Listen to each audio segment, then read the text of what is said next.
Swayam Prabha. Digital India. Educated India.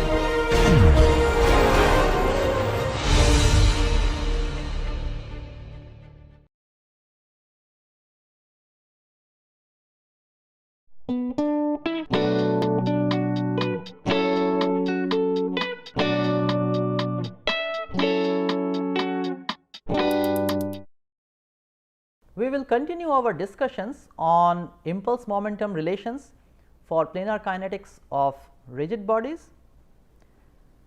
In this lecture, I am going to again look at some more problems, but before that let me recapitulate what we had discussed in the previous lecture. We started off with the equations of motion for planar kinetics, the linear momentum equation, which is the Newton's second law for the center of mass, and the angular momentum equation about the center of mass. We integrated them over time and obtained the linear impulse momentum relation and the angular impulse momentum relation. If the linear impulse, which is the right hand side, is 0, then linear momentum of the center of mass is conserved. If we have angular impulse as 0, there is no moment, and remember mg can include couple moments. If there are no moments about the center of mass, then the angular momentum about the center of mass is conserved.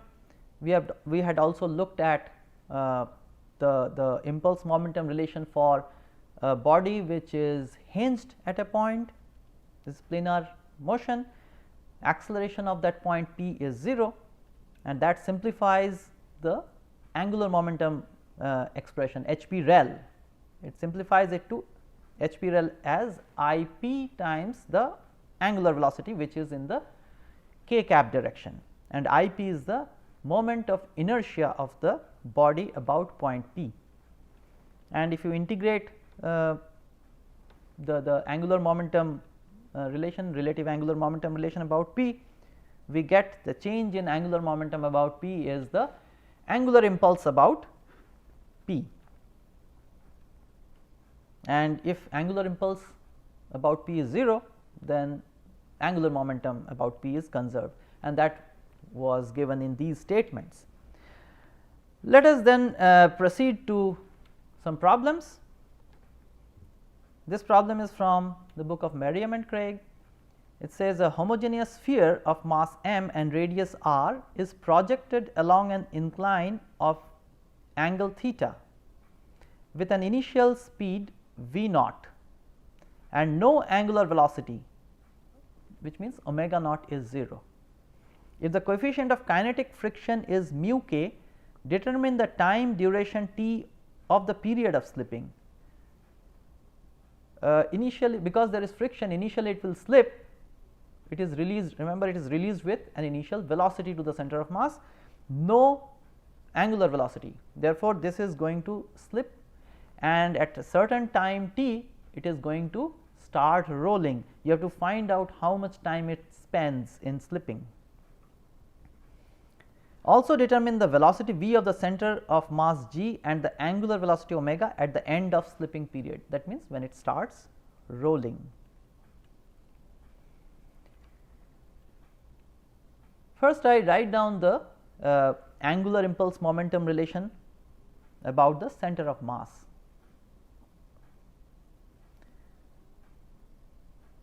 This states that angular momentum in state 2 minus angular momentum in state 1 is equal to the angular impulse over this time at which we are fixing states 1 and 2.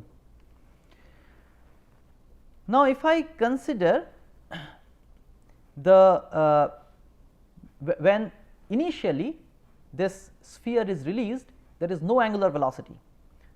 Therefore, I take that as my state 1, time t 1 as that time when it is released with 0 angular velocity, and at time t it starts rolling. That means, I am applying this impulse, angular impulse momentum relation over the time of slipping.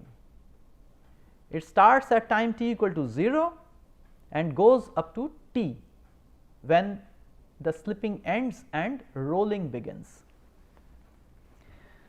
Therefore, this on the left hand side h2 is the angular momentum of the sphere once rolling starts, rolling just starts. Therefore, Ig omega 2 minus 0 is that initial angular momentum must be equal to the impulse provided by the friction, the angular impulse provided by the friction force. Now, that you can very easily check what is the angular impulse provided by friction. This is the friction force mu k times n, and if you take the cross product, this is a vector, remember, and z axis is perpendicular to the plane of the screen and coming out of it. Therefore, the angular impulse, which is because the moment generated because of friction is in the negative z axis direction. That is why we have this negative sign. I have dropped that k cap. Okay. So, this is our angular impulse momentum statement over the period of slipping. Moment of inertia about g 2/5 mr square omega 2, and right hand side it is very simple to integrate because everything is constant,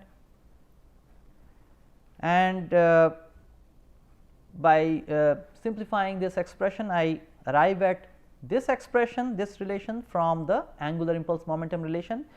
Now, at the end of slipping the sphere will start rolling. What is the condition? Condition is the velocity of the center of mass must be equal to minus r omega 2. Now, this if I substitute, then I get a relation of V2. V2 is the velocity of center of mass at the end of the slipping period. That means, it is just about to now roll. At that instant, what is the velocity of center of mass? Now, that has been related with the time of slipping. Now, we look at the linear impulse momentum relation. It says that the change in the linear momentum is equal to the impulse because of all forces acting on the system, right. So, F integrated over the time over which we are looking at the system. Initial linear momentum when it was released was m times v naught and in the x axis direction, and finally, at the end of the slipping period the linear momentum of the center of mass is mass times v 2. Therefore, the change in linear momentum over this slipping period is m v 2 minus m v naught, and that must be equal to the impulse of all the forces acting in the x direction. Therefore, it is an integral over time of all the forces that are acting in the x direction. There are two forces, one is friction, other is the component of the weight, and that is what I have written in the as the integrand integrated over time. And if I do this calculation, straightforward integration and some simplifications, I get v 2 again in terms of time. From our previous calculation, I had related v 2 in terms of time like this. Then I can solve for the time of slipping. The time of slipping can be determined, straightforward algebra, and once I have the time of slipping, I can find out v 2, I can find out omega 2, everything I can determine. So, that completes this problem.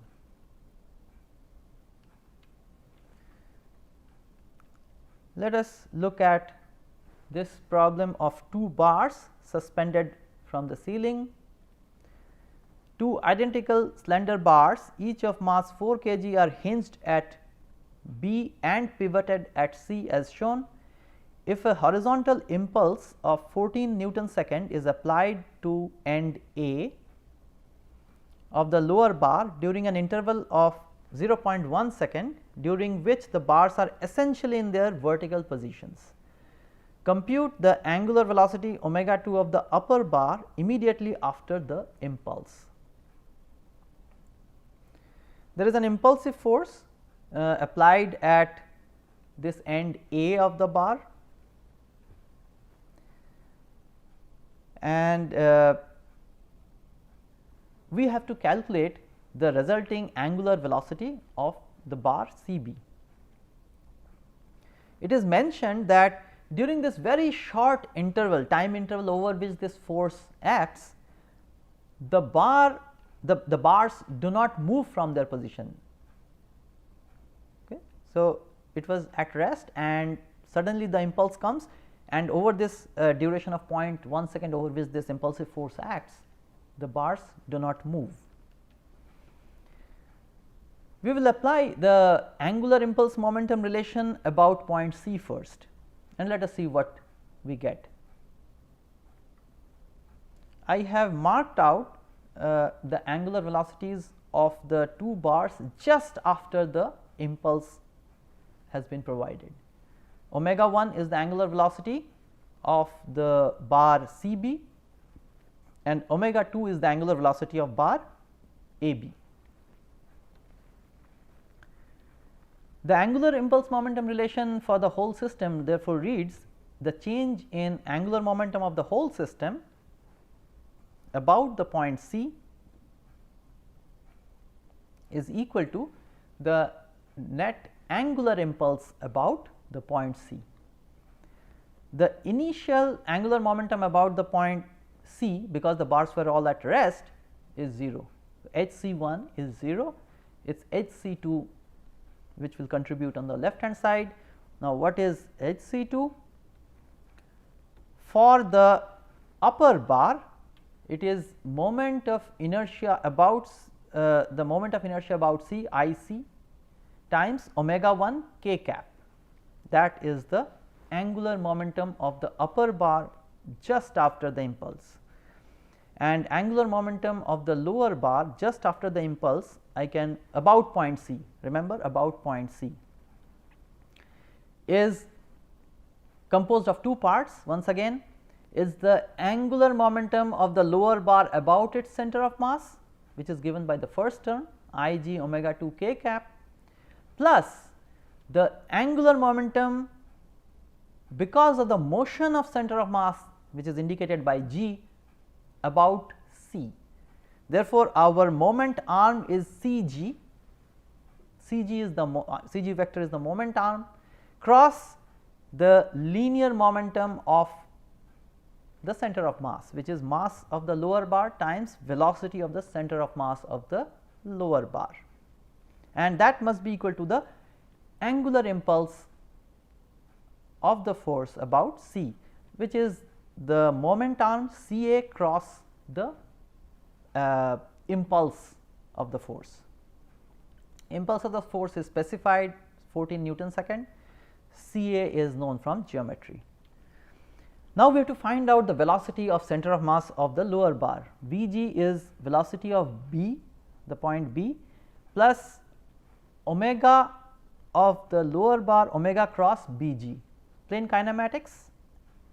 Now, velocity of point B can be written in terms of the angular velocity of the upper bar and the velocity of point C, which is 0. Therefore, velocity of point B is omega 1 k cap cross the vector C B, and in this coordinate system the vector C B is minus L j cap. Always remember to use the coordinate system in representing every vector, and once I do that, I know the velocity of center of mass in this coordinate system. I substitute everything in the angular impulse momentum relation given at the top, and I have C A vector as minus 2 L j cap and the angular impulse vector as 14 I cap. If you take that cross product, on the right hand side we have 2 L times 14. and on the left hand side we have the total angular momentum about c for the whole system, and that gives me a relation, and this has two unknowns omega 1 and omega 2, and from this one relation obviously we cannot solve both omega 1 and omega 2. Therefore, we have to now open up the system. Let us open up the system. I have drawn free body diagram for the upper and lower bars, and I now start writing the angular impulse momentum relations for these individual bars. For the upper bar, I c times omega 1 k cap is the angular momentum just after the impulse, minus 0, 0 is the angular momentum just before the impulse, it was at rest, and that must be equal to the impulse because of this force, the angular impulse because of this force, angular impulse about c, because I am writing this for this fixed point c. Now, B x in general will be an impulsive force. Therefore, it is the angular impulse because of this impulsive force B x. B y will not contribute because B y and the weight of the bar will not contribute to this angular impulse, because the moment arms are 0. Only B x will contribute on the right hand side. So, that is the angular impulse about c.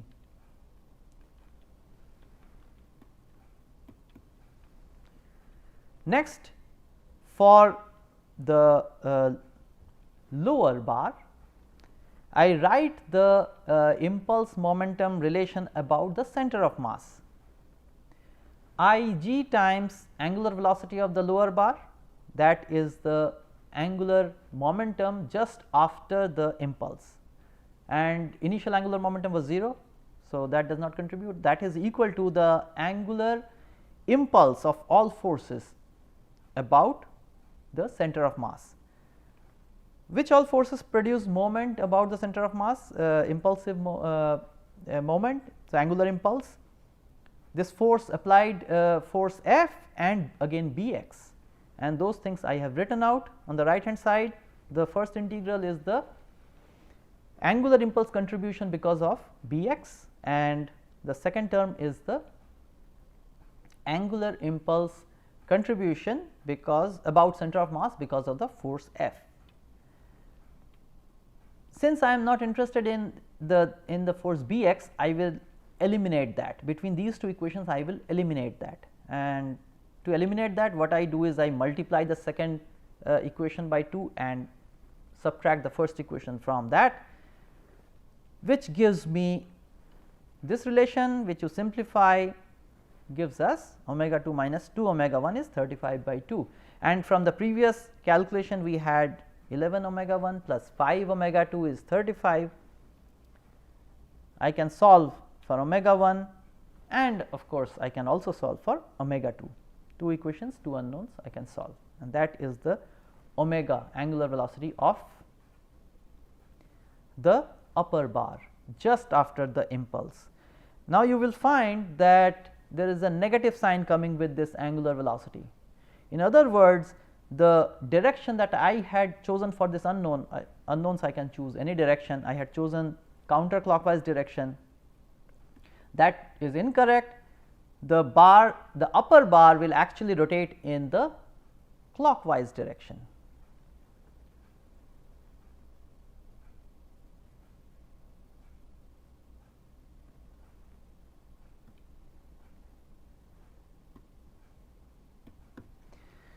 That completes this problem. Let me just summarize. We have looked at some problems involving angular impulse momentum relation, and we have looked at conservation of angular momentum and linear momentum in this 2 lectures. With that, I will close this lecture.